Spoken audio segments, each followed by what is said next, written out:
After the post-apocalyptic hellscape that was the RTX 2080 launch, NVIDIA's following it up with lessons learned for the RTX 2070 launch.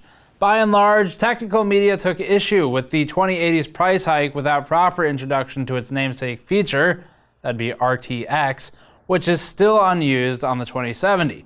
This time, however, the RTX 2070 launches at a much more tenable price of $500 to $600, putting it at rough price parity with the GTX 1080 Hanger-on stock. Before that, this video is brought to you by Thermaltake and the View 71 enclosure. The View 71 is a full tower case that's capable of fitting 3 video cards in most configurations.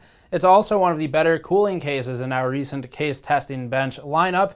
The View 71 has hinged tempered glass doors on either side that make it easy to open and show off, and it comes with at least one rain fan, though you can get the RGB version if you prefer. Learn more at the link in the description below.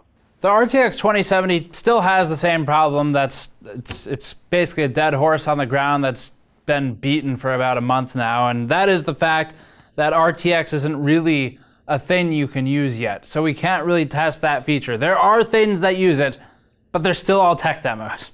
So we're waiting on Shadow of the Tomb Raider to kind of get moving in that direction, Assetto Corsa, Metro Exodus, things like that. So today we're still focusing on what makes sense, rasterization, performance, focusing heavily on thermals, focusing on noise, things to that extent.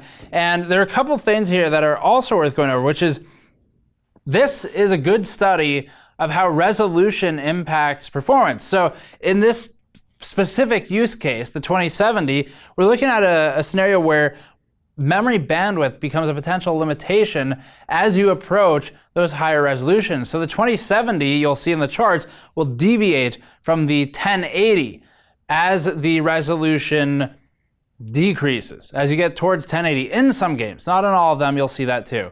But in some games, which become memory bandwidth bound, the point of deviation is about 1080p, where the 2070 starts really pulling ahead of the 1080. Otherwise, they're at rough parity in performance, as you'll see through the charts. And they're also at rough price parity. So this card is the EVGA 2070. That's it. It's just EVGA 2070. There's actually not a name on it anywhere. But it's the EVGA 2070, technically Black Edition, I think, is what they're calling it. And it's a $500 model, which is why they couldn't afford the extra ink to put black on it somewhere. It's just EVGA RTX 2070. So it's a very cheap model. It's about the cheapest they can make. And this then puts it pretty close to the GTX 1080s that are left over, not too far from the 1070 Ti. So we're going to be focusing on those today. This also means that AMD is now back on the table for consideration, something that hasn't been true for quite some time because NVIDIA has been dominating that ultra high end where AMD just has nothing.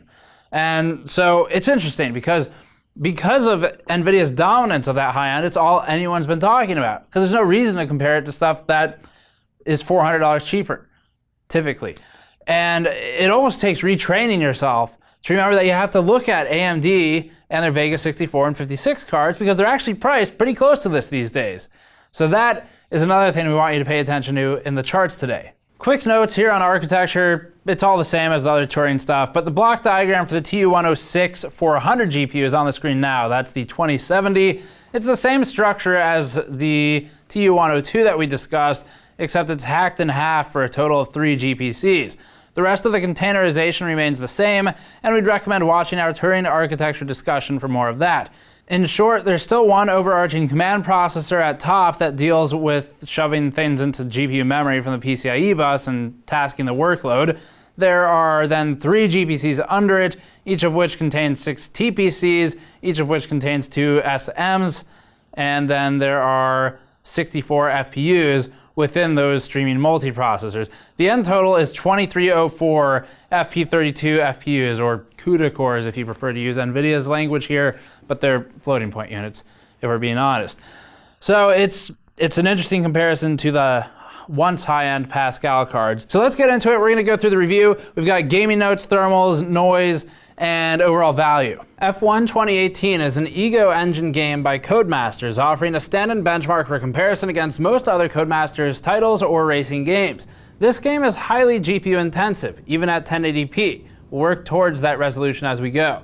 At 4K, we observed F1 2018 placing the EVGA RTX 2070 at approximately the same level of performance as a board partner GTX 1080 FTW from last generation, also from EVGA. We're at around 60 FPS on each, with the difference within margin of error. We managed to overclock our RTX 2070 fairly high, something we'll discuss momentarily, to outperform the overclocked GTX 1080 by about 5.6%. This is pretty close to Silicon Lottery territory, granted, and we previously found that the overclocked 1070 Ti's mostly equate overclocked 1080s if you're curious about where those would land in comparison. Generationally, the RTX 2070 operates approximately 28% faster than the GTX 1070 SC from the last generation. It's about 94% faster than one of the world's best-selling video cards, the GTX 970 from a few years ago, and note that the scaling here should diminish with resolution. AMD's Vega 56 operates at 49 FPS average, permitting the 2070 about a 20% lead.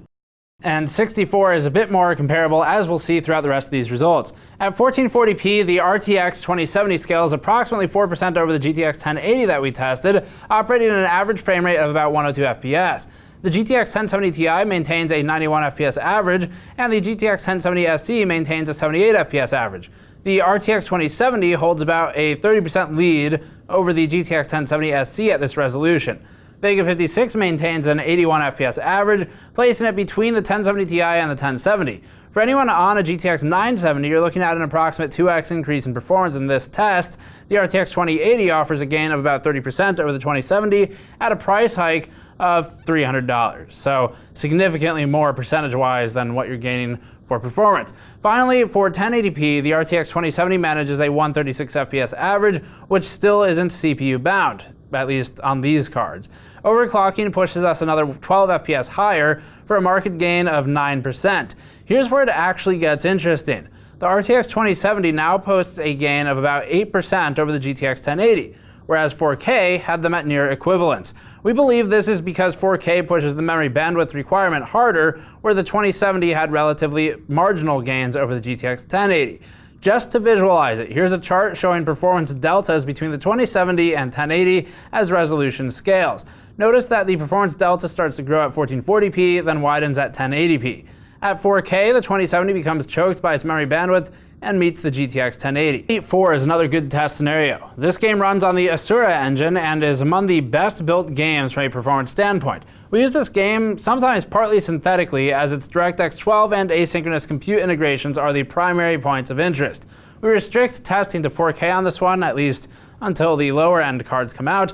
This is because it already posts such strong performance, and all we really care about is the scaling differences. At 4K, the RTX 2070 manages a 64 FPS average in Sniper Elite 4, marking parity with the GTX 1080 66 FPS average. This is technically outside of our margin of error, but is overall insignificant to the player, and is insignificant when considering silicon quality differences anyway. For scaling, we see the GTX 1070 at 48 FPS average, and that allows the RTX 2070 a gain of about 32%. The GTX 970 operates a 34 FPS average, again nearing a 2x gain in the 2070. This chart shows the frame times between Turing, Pascal, and Maxwell generations. This is the best way to look at performance. Although frame rate is flawed in significant ways, it remains standardized and easiest to read. But we've been pushing for more frame time plots as performance measures instead, just because they are ultimately the only real metric that matters with regard to frame times or frame anything. Lower is better on this chart, and even more important than being low is being consistent. The left axis depicts the on-present frame-to-frame interval in milliseconds. The spikier the present interval, the worse the experience and fluidity of frame throughput. For reference, 16 milliseconds would be about 60 FPS. The GTX 970 is significantly more prone to choppy frame throughput, and its frame times are inconsistent overall. This inconsistency is more problematic than anything else. The GTX 1070 and RTX 2070 both maintain consistent frame-to-frame intervals, and that is where you get a more fluid experience regardless of the frame rate, because you can have a high frame rate relatively when looking at an average that smooths over some of those spikes that we see, although the 970 is quite bad. Far Cry 5 is next. This one uses the Dunya engine and is a Ubisoft title. The game is another GPU-intensive option for testing, thriving particularly on things like particle effects and geometric complexity in character models. At 4K, the RTX 2070 operates a 46 FPS average, with the lows relatively tightly timed and in the 30s. The GN coined 1% and 0.1% low values are representative of similarly smooth frame time performance to what you'd see in the previous chart. The GTX 1080 is again at rough parity, with the GTX 1070 at 36 FPS average. In this title, and at 4K, the 2070 performs about 29% faster than the GTX 1070. The GTX 970 is about half the 2070's performance, and the 2080's 59 FPS average leads the 2070 by about 26%. At 1440p, we see the 2070 again at rough parity with the GTX 1080, including rough price parity. Vega 64 is also nearby, operating at an 81 FPS average, and again, rough parity with the 2070 and the 1080. 1080p is less valuable at the high end as we begin hitting CPU bottlenecks with the TI class cards. The 2070 manages a 118 FPS average, about equal to the 117 FPS average of the 1080. We are within silicon quality variance between these two chips. We're within test variance between the chips. So given how NVIDIA's boost algorithm behaves, given how silicon quality is, given how game tests behave, it's fair to say these are functionally equal here. Let's move on to another chart. Next up, Shadow of the Tomb Raider, the eventual RTX title that is still awaiting proper RTX support and tuning. This is an Eidos and Square Enix game that runs on a modified Crystal engine. At 4K, the RTX 2070 manages a frame rate of about 41 FPS. Not bad really, but not good enough to hold these settings. Dropping to lower settings would permit playability at 4K, and compared to the GTX 1070's 30 FPS, though, it's still a significant performance increase, and one which allows parity with the GTX 1080. 1440p positions the 2070 in a more playable spot when running these settings, holding an 80 FPS average when overclocked, though we did have to drop our OC, and it's about 73 FPS when stock. The 2070 is again at parity with the 1080, again posts rough 33% gains over the 1070, and again splits the difference with the 1070 Ti. We'll leave 1080p for the article linked in the description below if you'd like to see those results. Grand Theft Auto 5 remains one of the most played games today and runs on the Rage engine by Rockstar Games. The benefit of this game is that it is a fairly mature game at this point, and so future updates that impact performance are extremely unlikely. This is valuable. At 4K, the 2070 operates at functional equivalence to the 1080 and is within error margins. Overclocking provides the 2070 a slight lead, but not one which exits silicon quality variance. The RTX 2080 manages a 27% boost over the 2070, and the 2070 manages a 25% boost over the 1070. The GTX 970 is, again, about half the speed of the brand new 2070. Here's another interesting spin. In this game, going to 1440p allows the GTX 1080 to take the lead, contrary to what we saw in F1. This is the opposite problem. Memory bandwidth isn't the issue in this one, as the performance is scaling worse than the 1080 as resolution scales down. It's more likely that this behavior is resultant of better driver tuning in Pascal for GTA or game tuning, or something else. 1080p also shows scaling opposite of expectations set by F1, as did 1440p, and we're presently uncertain as to the exact reason why this game performs differently from F1 in resolution scaling, but we're still looking into it. Finally, Ashes of the Benchmark runs on the Nitrous engine and is more parts benchmark than game at this point. To Stardoc's credit, it is very well optimized as a DirectX 12 benchmark. This one is almost entirely synthetic, if we're honest, because no one actually really plays it for the most part. It can become CPU bound pretty quickly, so we'll stick to 4K and crazy with a GPU-focused test. At these settings, the RTX 2070 is comparable again to the GTX 1080, but is outside of error margins in its differences. The 1080 maintains a 3.2% lead, meanwhile the RTX 2070 is about 6% faster than the similarly priced Vega 64 card. In this regard, AMD is starting to re-enter the conversation as an option, as we're no longer only talking about the ultra high-end, where NVIDIA is left alone. We never particularly liked the 64, and instead favored 56 as a great deal over 64, but the point remains the same. Vega is a reasonable competitor and is a bit cheaper depending on when you check the prices, and therefore should be considered in addition to the 1080 alternative to the 2070. Those are three cards you should be considering at this price point. Overclocking follows the same process as what we extensively detailed in our RTX 2080 review, but we now enter the fray with more knowledge of memory straps and delta clocks. This is largely thanks to guidance from professional overclocker Kingpin, who provided oversight on GPU memory overclocking during our RIP series streams. The EVGA RTX 2070 base model operates a peak frequency of about 1800 MHz when full stock, averaging roughly 1730 MHz in our Time Spy Extreme workload. Note that this will vary based upon workload as always.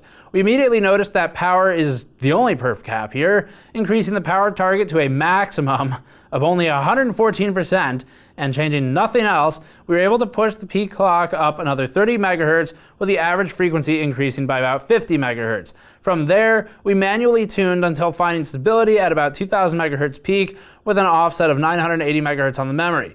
In our RIP-J testing, we found that 980 megahertz is one of the memory straps, or so we think anyway, as is 930, and we also think 1240 megahertz offset is another strap.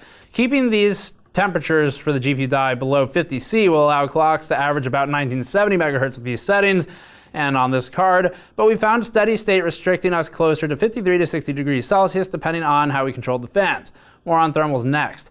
As previously, and as indicated on this chart, core temperature heavily impacts overclocking capabilities. This card is a relatively strong overclocker, but it's severely limited by its power consumption. It's possible that higher-end cards with custom VBIOS builds will have more meaningful overclocking gains, but with only a 114% offset maximum, we really can't get that much more out of this card. This next chart shows frequency over time plotted against thermals. The value in this chart is illustrating if or when the GPU clock throttles to control for thermal scenarios. In this instance, with EVGA's cooler, we aren't observing temperature really climb past about 61 to 63 degrees Celsius when left to auto controls. EVGA's VBIOS modulates fan speed to regulate for a rough 61 to 63 degree temperature on the GPU, typically maintaining an RPM of about 1800. We'll talk about this as it impacts noise later. The peak frequency starts at about 1845 megahertz in this Firestrike Extreme test, and then drops down to a range of about 1770 to 1815 megahertz once we're north of about 53 degrees. This is normal boost behavior for NVIDIA cards. This next chart is a bit of a unique GN test that we do, where we stick thermocouples to the hottest MOSFET and the hottest GDDR6 memory module on the board. We use a power virus workload for this test, wherein the GPU remains close to about 60 degrees Celsius once again when following EVGA's stock VBIOS for thermal noise response. The hotspot NCP MOSFET measures at about 69 degrees Celsius, and the hottest memory module measures 66 degrees Celsius. These are actually very good results thermally.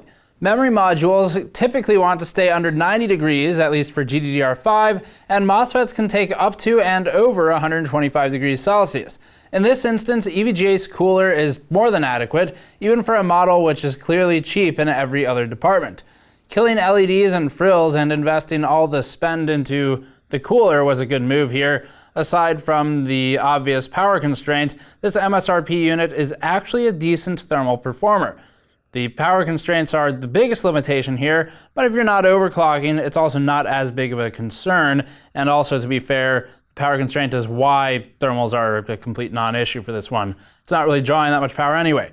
So it's a rarity for low-end models like this $500 unit to actually be decent thermal performers. As for noise results, the EVGA RTX 2070 Black tries to stay around 60 degrees Celsius, so its acoustic performance will hinge upon your room and case ambient temperatures.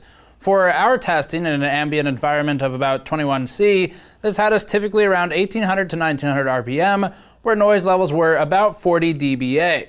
The EVGA card is overall quieter than the FE designs at each RPM level, maxing out at 56.8 dBA when at 100% speed or 3800 RPM. We typically found that the card sat around 40 dBA in a noise floor of about 26 dB, and as for the FE cards, we don't know yet if the 2070 FE has a different fan speed curve than the 2080s. Typically, they're very similar, if not the same, but the thermal profile is different enough between these chips that they could be different, so we'll have to revisit that if we ever do get an FE 2070. And that's the RTX 2070. So what we're looking at, the trouble here, we're looking at roughly a 30% performance increase for roughly a 30% price increase. And while this might sound like a fair trade on paper, it's 1-to-1, the reality is that we already had this option. It's called the GTX 1080. So it's functionally a re-release of the GTX 1080 insofar as the value proposition.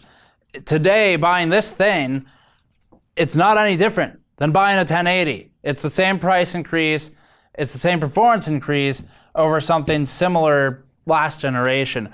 So that part isn't all that exciting. The only way you could really look at it and make it exciting is if you say, well, but instead of buying a 1080 from last gen, you're buying the newer card, a 2070, for roughly the same price, for roughly the same performance increase over whatever other model you're looking at, because they're about the same performance, so it's going to be the same linear increase. For roughly the same price and performance jump, you're getting something that will get more driver support going forward. You're getting something that has RTX for free included if it ever becomes a thing that's used. So that's kind of how you have to look at it to justify it mentally. The card is significantly better positioned than the RTX 2080. That is absolutely certain. The 2080 Ti, it's the top of the class. You can't really beat it, period. So hard to argue that one. 2080 is bad value. 2070 is significantly more competitive with even NVIDIA's own lineup.